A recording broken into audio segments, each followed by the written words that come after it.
Hello, everyone, and welcome to the Uplifting Impact podcast. I'm Justin Ponder, Chief Information Officer with Uplifting Impact, and I'm excited to be hosting you today as we dive deeper into our journey to make the world more diverse, equitable, and inclusive.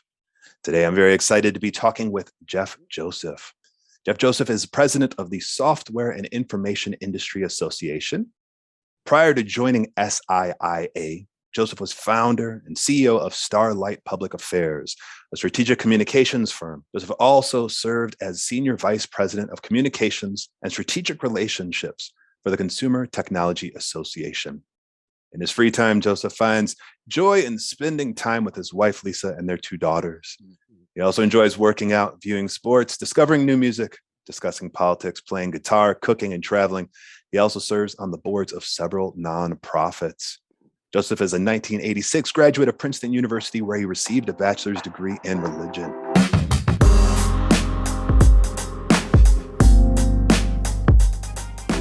Jeff Joseph, welcome to our show. Thank you, Justin. It's a pleasure to be here. I appreciate you having me on. Oh, the pleasure is all ours. Thanks.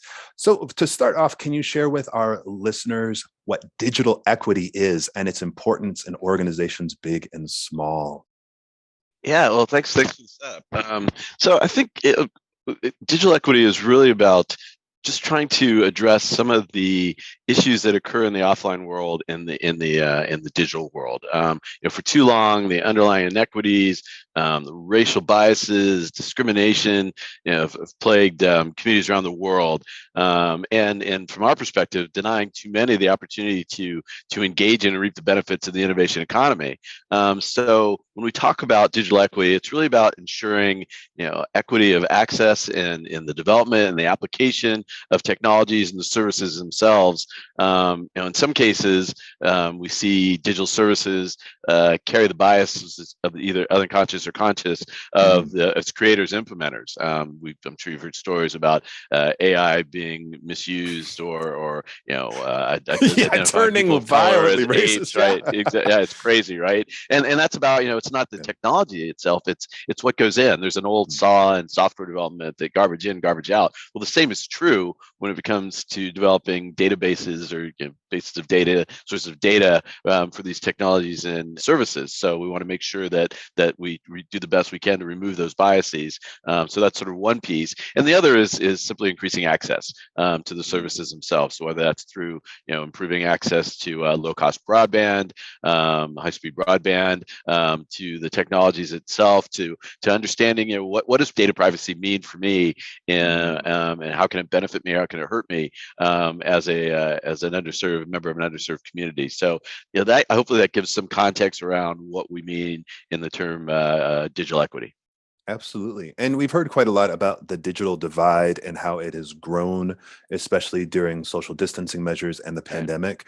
So how has the importance of digital equity changed over time? Yeah, well, I think that's a great example of how, again, we hear stories of as students move to these distance learning. If you in some cases they received the equipment, so they had the hardware, but they didn't have the high-speed broadband, right? So they weren't able to keep up, or they didn't have the equipment. So one of the things we did to address that, we, along with other organizations, lobbied for billions of dollars in funding in the Infrastructure Act that was passed by Congress last year to expand access to broadband. So, and again, I think sometimes when we come up with solutions for this digital divide, everyone thinks hardware, but you don't think about the training. Okay, how do I use this? This is new to me. How do I use this? You don't think about that access.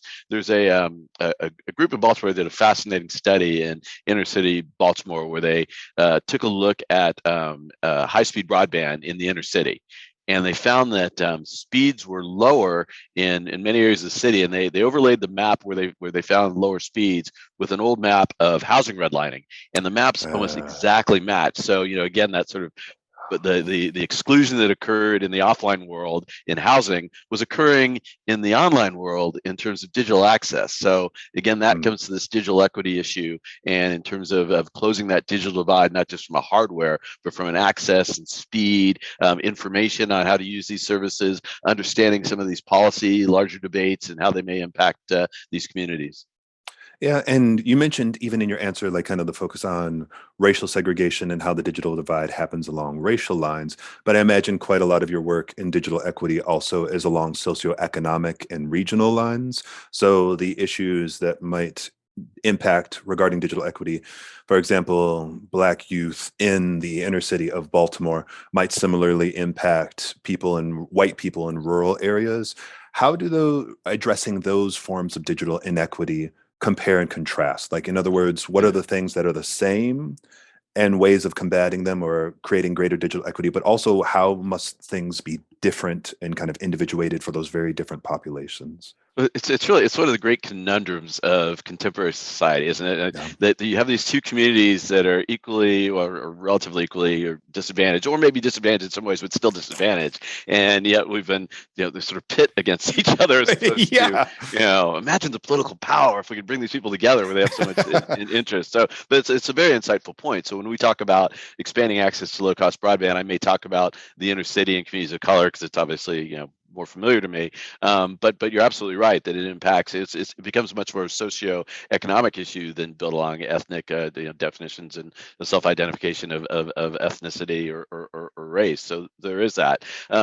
Having said that, if we look at something again like data sets for Mm, AI, it's that most of the instances are about people of color mhm. or people of who are non-white populations. So if you're pulling in data that is generally based on only a segment of the population, then the outcomes are going to represent that segment of the population, right? Right. The example I often give, if you have a smart speaker, if you had an Alexa or a whatever smart speaker, and it couldn't understand a Boston accent, you're leaving that entire market, right? Yeah. It makes no business sense. Like, why would you want to exclude that? So again, as we build these data sets, we want to make sure that they are inclusive as possible because it's not only the morally correct thing to do, it's also just smart business, right? Right. Yeah. And what are some of the particular challenges that you face in this space and some of the outcomes that you've achieved? So Uh, you've mentioned kind of these larger things, but it seems like it's so obvious. It makes business sense. It helps us reach larger communities. So what are the obstacles that still exist? uh, I think the obstacles aren't necessarily that different again from those that occur in the offline Mm, world. Education, yeah. understanding, right? As what part of a large part of what we do is advocate for our industry and lobby on Capitol Hill and across the states and around the world, and just making this a priority that they understand that as we build out policies, whether it's in data privacy, security policies, that we recognize that how the applications can impact broad communities. So we talk about data privacy, for example, and the ability to opt out of having your data shared. So it's reasonable outcome to push for. Makes perfect sense. Individuals should have the right to be deleted or not to be found. But let's look at the benefits as well. So as a person of color, if I'm identified by an algorithm as a person of color and they are serving me, say, information on sickle cell, for example, that's a Mhm. benefit to me, right? So as we Right. think about, all right, how do we create these opt-outs? How do we, govern, set data governance for companies? Let's think more broadly about the benefits and the opportunities for people of color. Again, there are negative applications for that. In some cases, we've seen for mortgage applicants Mm, who apply online from underserved communities. Again, be sort of opted out, right, pushed out yeah. because they don't meet whatever criteria is built into that system. But again, there are benefits that can be gained from looking at that data set based on certain characteristics, whether it's ethnicity or gender, et cetera. So it becomes a much more nuanced debate. So I think that's a big part of the challenge is explaining that and making people aware that one size doesn't fit all. But I do think we've made tremendous progress. The term digital equity is now more broadly understood. We're working with the U.S. government now on a set of principles to guide the development of AI, and a big part of that discussion is access and inclusion. We had I believe it was in the infrastructure bill again passed last year was the first reference to digital equity. So we're beginning to see that used in the corridors of power and implemented into included in law. So I do think we've made some progress, but as with all things related to diversity, equity, inclusion, and access, there's a hell of a lot more work to be done. And within SIIA, how does your team ensure diversity, equity, and inclusion is promoted across your organization? So you've talked about the large policy level, working with entire industries, but how about like internally? How do you make sure that these things happen within your own house? Yeah, so that's I felt strongly from the moment I've been here about 3 years now. The moment I walked in, that we couldn't just sort of throw those words around and pretend like we knew that, or that I had some sort of special dispensation as a person of color, right? That we had to set the example. As we're a member-driven organization, we had to set the example for our members. So we put together a staff-driven committee to come up with recommendations and help develop a policy. Again, I didn't want it to be top-down. I really wanted it to be organic and hear from we try to be as inclusive as possible, representing not only, again, different ethnicities and genders, but even different ideology on that community. Inclusion, in my mind, should be broadly defined. So we wanted to have political differences, right? So that we can at least have good input going across. So they helped us develop a policy that was later endorsed by our board, and includes some tactical elements such as ensuring that we have, again, broadly defined diverse speakers. We produce conferences and events. So we want to make sure we have a diverse array of perspectives and experiences that we're bringing to our conferences and events. We took a look at our hiring practices, and we worked hard to sort of move beyond the sort of traditional places where we'd post job openings and look to recruit, but expand that to make sure that we're, again, reaching broadly and trying to provide opportunities to learn about our organization, those job opportunities as well. And then the third piece was to try to create an environment where we can have these complex and difficult conversations. And we do that sometimes in our all staff meetings. We try to present forums for that. Early on, right after the George Floyd murder, I started an all staff meeting, and I told my personal story of some of the discrimination that I've experienced in my life, to try to make people feel more comfortable, hopefully, in addressing that. And I invited others to sort of tell their own stories, and we had a really good dialogue. So, again, showing that it's walking the walk for our organization, setting an example, having some specific metrics, but sometimes those metrics are hard to define. So, just sort of creating the environment to allow for those conversations and move from there. We joked earlier that when I came aboard, I didn't want to just be the person of color. The first thing we're going to do is DEI. And as I talked to some of my board members, they're like, well, why not? That's part of the reason why you're here, to help us learn and help us improve. So having the support of my board, of our leadership, volunteer leaders, has been absolutely critical as well. And you mentioned in your answer, like, the difficulty of kind of figuring out metrics, right? And that's something that quite a few members of our audience frequently, and work in DEI in general, right? Like, the people who are resistant or kind of like interested, but really maybe some of that business training kicks in. Okay, so how are we going to measure this? How are we going to quantify this? And that's always a very difficult thing. So what have you found works well? Maybe the particular metrics that work well, or the process about finding metrics that make sense for your particular organization. How do you answer a person said, okay, so how do we quantify this? How do we put measurements to this? Yeah, so it was part of our discussion, because I see, I'm sure, like you and many of the audience, you'll see reports. Well, we've increased our hiring in gender and ethnicity by a certain amount, but they're all at entry level positions, right? What's your C-suite look like? What's your board of directors look like, right? So we were thought about that. So the first step for us was, what's reasonable? What do we really have control over? Because frankly, it's not an excuse. It's not a cop out. It's a real issue we need to deal with when we say that, well, the population is small, right? So the world has changed, but when I first started working in technology, there weren't a lot of minorities working. So as you tried to have better achievement, better outcomes in DI, the pool was pretty small. So again, it's not an excuse, but it was just something else we had to deal with. So what could we control that we could provide better outcomes? So that's why we came up with a metric to measure, all right, how many, what's our speaker look like, what our speaker looks look like in the past, and then set some realistic goals on how to proceed. So I think the first step for us is, what's a realistic measurement where we have some control, where we can show measurement that's still meaningful, right? If we have if we're sort of talking about the importance of DEI, and then we come up with a panel of all white men, well, we ain't doing our job. So here's something that we could specifically control and measure. So I think that was the key: realistic, right, measurable, and achievable. Yeah. And so what would you recommend for other organizations to do to ensure that digital equity is part of their work? So like, you're the head of this association and you have kind of the broad, really high level view. What would you recommend for other organizations, and even really small ones? What are the things that they can do to ensure that they're being equitable along the lines of digital equity?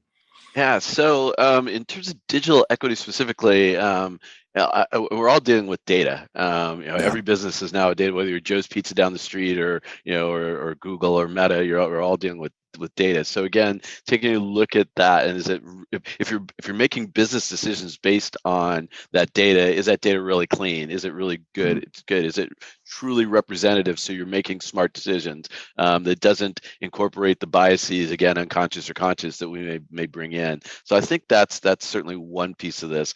And then thinking broadly about access. Again, we often talk about the digital divide, and we think of it in terms of either hardware or that internet broadband access, which is critically important, don't get me wrong, but there's so much more to that. So we've talked a little bit about looking at this data privacy debate and how that may impact communities of color.